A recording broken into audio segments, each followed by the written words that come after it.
Sneaky big news from football. It was scheduled, so it wasn't a surprise.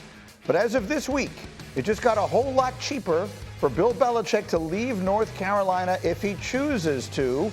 This before he has even coached a game. Belichick's buyout, which was originally $10 million, as of June 1st was reduced to $1 million. Now, I cannot stress enough, this was not unexpected. It is not as though all of a sudden the parties got together and decided to reduce the buyout. It was previously anticipated. However, with all of the conversation that is surrounding Belichick these days, for all of the variety of reasons, it does bring us back to something that I've been wondering for quite some time. And that is, Jeff Darlington, we think Bill Belichick went to college at least in part because he didn't think he could find an NFL job. He remains 13 games away from tying Don Shula's all-time record for coaching wins in professional football.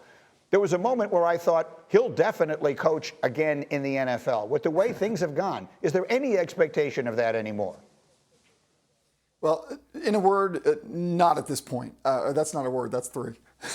And multiple We're talking about a coach right now who was going into this situation where we thought that perhaps he was going to take an NFL job when this June 1st date came. It is no closer. In fact, it is much more distant than it was at that point. Quite frankly, the idea of this buyout was so that Bill Belichick himself had the freedom to potentially leave if he wanted to. But quite frankly, the prospects are limited, next to nil. There are no NFL jobs. There are no NFL openings. There are no NFL owners right now who view Bill Belichick as any better than they did when he was a free agent on the market, Greeny. In fact, I mean, it almost feels further away. Now, I'm not speaking for the owners or anybody else, but it feels like the news cycles that have surrounded him, some of his making and some perhaps not, have left him less desirable. Domonique, help me with what I guess I'm trying to ask you, is there something here or is there nothing here?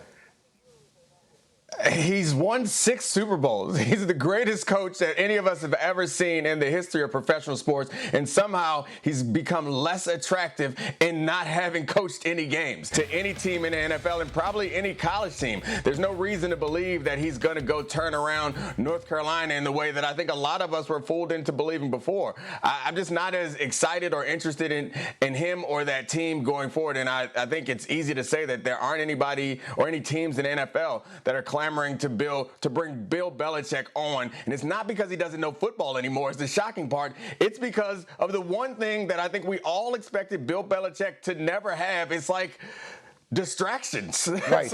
It's the most outrageous story of the offseason to me. By a wide margin. I would also like to compliment our team, our staff here on Get Up, for the restraint they showed in the video they chose to use there when depicting Bill Belichick, because I don't think any of that was the stuff that comes to most people's minds immediately. And Tim Hasselbeck, you know that conference, you know the ACC, you know that football team. The one thing that never gets talked about in the conversation is, are they going to be good? Are they going to have a big year? Because he could make all of this irrelevant. If Bill Belichick is in the college football playoff, then the conversation about some team finding $1 million in their couch cushions and bringing him back to the NFL is going to resurface. Are they going to be that?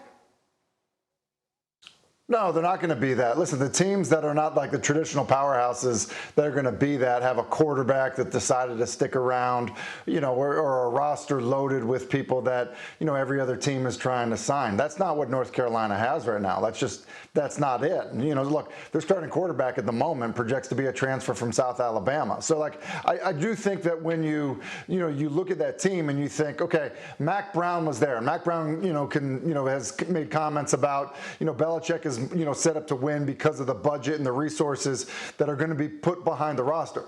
But remember, Mac Brown is a Hall of Fame coach. Like Mac Brown, won a national championship at Texas. Yes, it was a different environment, but it's not like Bill Belichick is walking into an environment that has just been so poorly managed and coached. Look, the reality is there's a difference in college football from a talent perspective because of money that's spent. Now, you can flip it, but as you sit right now, the Carolina roster has not been flipped from a standpoint of the money and the resources put into it to compete with, the Alabama, Georgia, schools like, Oregon, schools like that, we expect to be in the college football playoff. Jeff, put a finishing word on it. Yeah, I want to go back to something because I was just laughing to myself about the fact that I said, in a word, not at this point, because something you said to me essentially, is he going to wind up in the NFL again? And my immediate answer was going to be no. And then this journalistic moment in my head said, wait, you can't say no, because guess what? Things can change so fast. We know that. We could come out of this after a year and realize, hey, listen, things are different now for Belichick. He could wind up back in the league. But at this point, I think we're all in the same boat when it comes to Bill Belichick. And we're all saying to ourselves, what in the heck is going on? It is baffling. Quite frankly, it is. As much as we're talking about it, it is still the most understated story in sports. We are talking about a legend, a Mount Rushmore of this generation when it comes to all of American sports. And suddenly we are looking at this situation, this whole situation. It is quite frankly baffling. Perhaps in a year, it's not.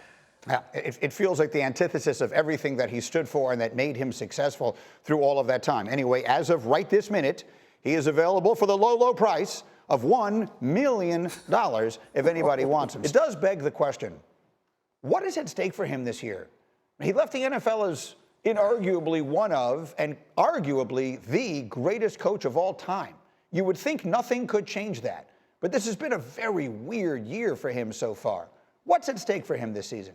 Well, the only way you could argue that he isn't the greatest coach of all time is because he doesn't have the all-time wins record. That's what's at stake for him. He went from being a person who we marked this date on our calendar because we thought he might be a candidate that a team might be interested in buying out. Right now, he's less of an attractive candidate to buy out now than he was before, and he hasn't coached a game.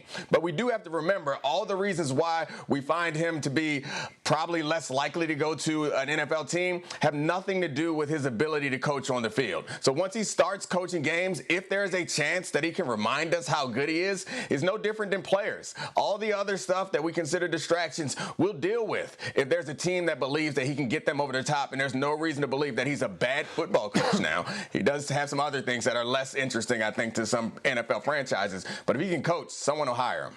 The confounding part of this to me, Jeff, is that he has become the last thing in the world he would have tolerated while he was the coach. And you just used the right word. It's a distraction. And whether he wants, however it is he wants it framed, I think it's almost no question that that is what this has become, Jeff. So what is at stake here?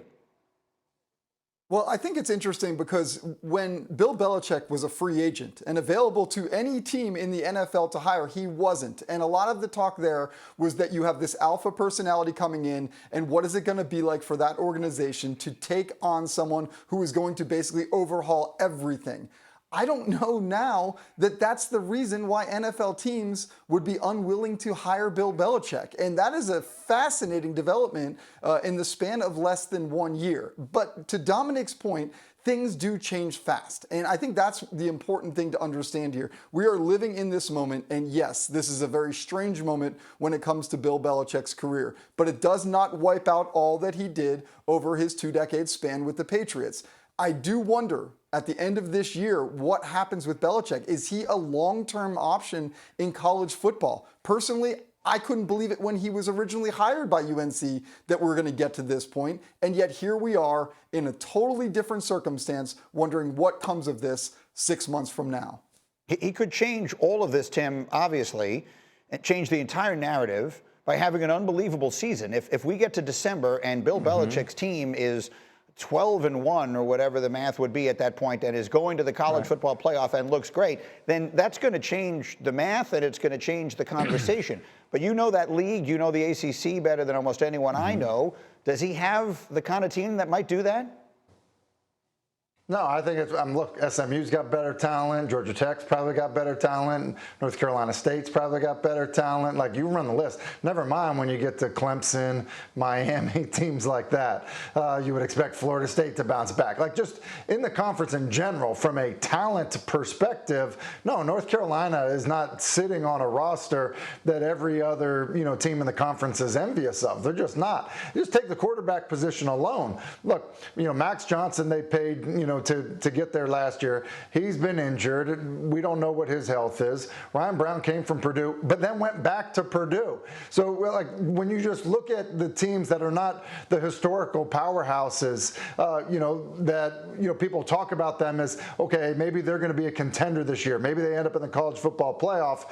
Look, all of them have somebody that is at least projected to be a superstar quarterback. That's not what's going on there right now. And so, look, if you want to compete with Ohio State and Oregon and Texas and schools like that and Georgia, like, you still need the players. I don't care what kind of coach you are. You still need the players. They don't have that. So, Greeny, 12 wins isn't happening in Chapel Hill.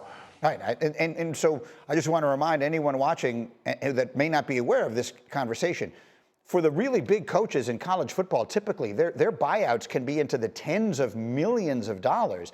Belichick hasn't even coached a game yet, and his buyout is $1 million. So this is a situation worth watching. We'll see where it takes us from here.